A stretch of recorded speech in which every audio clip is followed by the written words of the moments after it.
सास का न्याय। घर की नवेली छोटी बहू को अपने कमरे में बुलाकर सास ने समझाया कि आज किसी भी सब्जी या दाल में नमक मत डालना और ये बात तुम किसी को मत बताना।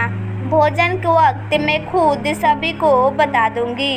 सास की बात सुन छोटी बहू ने कहा, ठीक है माँ जी। फिर छोटी बहू अपनी सास के कमरे से बाहर चली गई। छोटी बहू के जाते ही उस घर की बड़ी बहू ने सास के कमरे में प्रवेश किया और बोली, माँ जी आपने आज छोटी को अपने कमरे में बुलाया, कोई खास बात थी क्या?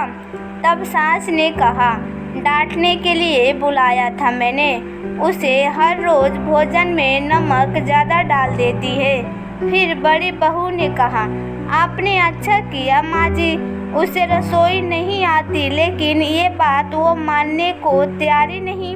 माँ जी आप कहें तो मैं फिर से रसोई संभाल लूँ और उसे साफ सफाई जैसे बाहर के काम जो आजकल मैं करती हूँ आप उसे दे दीजिए। बड़ी बहू ने अपनी मन की बात सास के सामने रखी। ये सुनकर सास बोली, नहीं अभी नहीं, आज भर देख लेती हूँ। ये सुन बड़ी बहू सास के कमरे से बाहर चली गई। इधर भोजन का वक्त होते ही छोटी बहू ने सभी के लिए भोजन की थाली सजा दी। भोजन का पहला निवाला मुंह में डालते ही सास मुस्कुराई और कहा, आज भोजन बहुत स्वादिष्ट बना है। घर के सभी सदस्य भी बड़े मन से बिना कोई नमक की शिकायत किए स्वाद लेकर भोजन कर रहे थे। भोजन समाप्त कर सास ने बड़ी बहू को अपने कमरे में आने को इशारा किया। सास का इशारा पा बड़ी बहू झटपट कमरे में पहुंची। बहू मुझे पता है कि तुम रसोई अच्छी तरह संभाल लेती हो और तुम्हें भोजन में नमक डालने का सही अंदाज़ा भी है, लेकिन बने बनाए भोजन में दोबारा नमक मिला देने से स्वाद बिगड़ जाता है।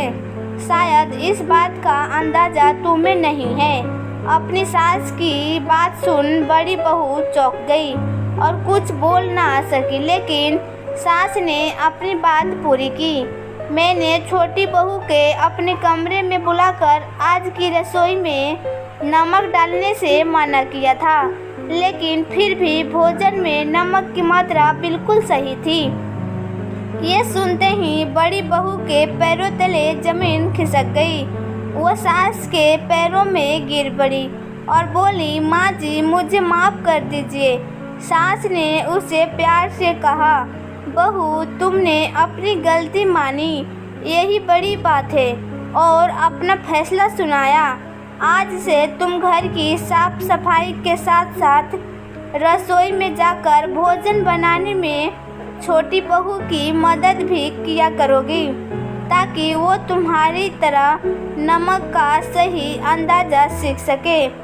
बड़ी बहू आत्मग्लानि से भरी अपनी सास के कमरे से बाहर निकली और रसोई में जाकर अपनी देवरानी को गले लगाया।